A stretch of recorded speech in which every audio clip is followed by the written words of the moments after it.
Can't stress it enough. It is football time here in Tennessee, but the Vols aren't the only ones to keep an eye out for tonight. That's right. High school athletes going head-to-head on this Friday frenzy. Our sports team traveling across East Tennessee to see them go head-to-head. Big matchups. That's right. We have live coverage right now out at Powell High School. That's where sports director Marshall Hughes joins us live. So, Marshall, Powell Panthers getting ready to take on Anderson County tonight.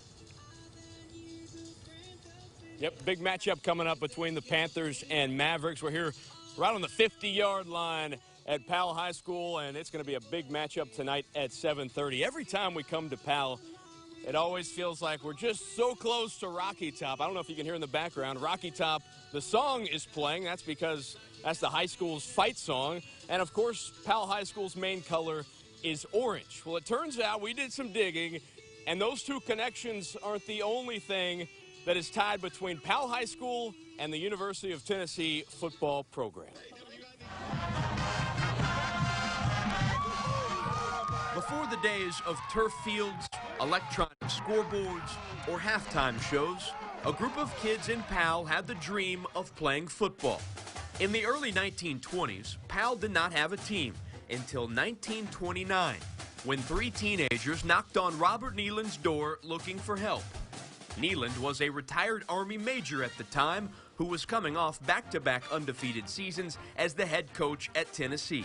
They went to his office and they presented their concerns that they wanted to play football, but they didn't have any equipment, and see if there was anything that the coach could do to help out. And they said he kind of stared at him with like a deadpan face, and then they got a little uncomfortable and started to explain more and more of their situation, and all of a sudden he smiled at him and he says, "Yeah, I can help you." So they loaded up used uniforms, helmets, cleats, the whole bit. They loaded those up in their car and brought them back to Powell, and that was the uniforms that they started out with in 29 and 30. Which one was he right there? That's my dad right there, yeah. Ron Evans's father, Woodrow, and his uncle Moss were part of the first football team at Powell. That came with a few growing pains. The coach didn't go in and check the sizes on any of these things, and they said some of the helmets would kind of wobble back and forth, and there was lots of extra room in the shoes, so they would stuff newspapers in there to kind of fill in the spaces, just to have a uniform to play with. Powell only played 3 games in its first season, losing each before winning 3 in 1930.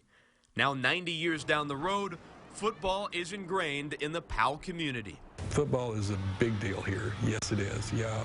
From a size standpoint, for a community, Powell football is as important to Powell as Tennessee football is to Tennessee. One other thing I'm curious about is the color. Obviously, Powell being orange and Tennessee being orange. I asked Ron if he knew if those were tied together as well. Obviously, the pictures are in black and white, but he said his mom and dad both graduated in 1932. In one of his mom's scrapbooks, he actually found a swatch from Powell High School with some color on it. Of course, the color being orange, that was in 1932. So my guess is that color runs all the way back to when Coach General Nealon gave away those uniforms. Pretty cool to see. Send thanks back to you.